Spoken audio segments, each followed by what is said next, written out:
Her off. Ram girls forgets about you the moment you turn her off. Reason എന്താണെന്ന് അറിയോ? Techies.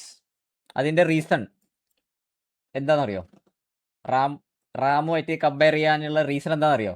ഇതൊക്കെ നിങ്ങൾ അറിഞ്ഞിരിക്കണം. ഇതൊക്കെ ഒരുപാട് അർത്ഥവത്തായിട്ടുള്ള മീനിങ് ആയിട്ടുള്ള എഡ്യൂക്കേഷണൽ കണ്ടന്റ് ആണ്. അറിയോ what's the purpose of Ram? അല്ലെ എന്തുകൊണ്ടാണ് റാമും ഗേളും തമ്മിൽ ഇതാക്കിയിരുന്നത്? റാം ഷോർട്ട് മെമ്മറി ആണ്. അതെ. ചാറ്റ് ബഗ് ഉണ്ടോ? ചാറ്റ് ബഗ്ഗൊന്നുമില്ല. കുരുത്തം കെട്ടവന്മാർ ഇതാക്കുന്ന ഷസാമിനെ കിക്കിൽ കയറ്റ്. കുറെ കേട്ടിട്ടുണ്ട്. എടാ, റാം എന്ന് പറയുന്നത് റാൻഡം ആക്സസ് മെമ്മറി. സോ അത് നമ്മളെ പെർമനന്റ് ആയിട്ട് അവിടെ സ്റ്റോർ ചെയ്യില്ല റാമിൽ information.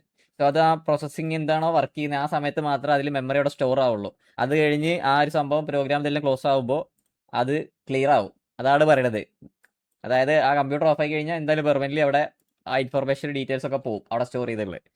That's why it is called random access memory. Screen saver girls just for looking. Internet girls difficult to access. Server girls always busy when needed. ഇതൊക്കെ ഞാൻ എവിടുന്ന് അടിച്ചു മാറ്റിയതാണ്. ഇതൊന്നും എൻ്റേതല്ല. ഇതൊന്നും എൻ്റെ അല്ല. പടച്ചോനെ, ഓളെ ബക്കന്നെ കാട്ടിച്ചു തരണേ. 2016.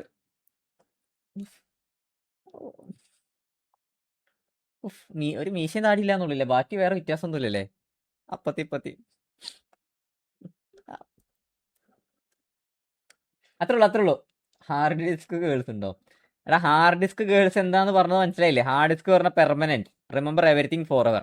അതായത് നമ്മൾ നമ്മൾ എന്തെങ്കിലും സ്റ്റോർ ചെയ്ത് കഴിഞ്ഞാൽ അത് ഇതാവില്ല. മനസ്സിലായോ? അത്രേ ഉള്ളൂ.